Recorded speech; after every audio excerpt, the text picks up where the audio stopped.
define the term dawah, and from our last show on Islaah, how does that differ from dawah?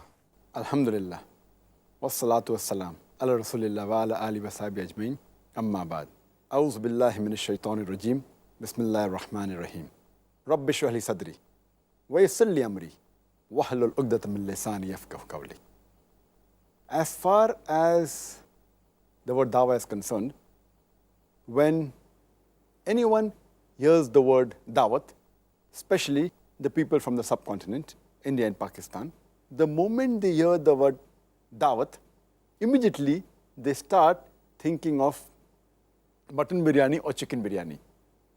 They start thinking of a lunch party. Dawat does not mean a lunch party. Dawah or dawat means an invitation. And today, we will not be discussing about an invitation to a lunch party or dinner party. We are discussing about Dawah and Islam, the invitation to Islam. And an invitation can only be given to an outsider. So dawah, that's the reason, can be only done to a non-Muslim. When we give information about Islam to a non-Muslim, inviting him towards Islam, the Arabic word used is dawah. And the meaning of the Arabic word Islaah is to repair. It means to improve.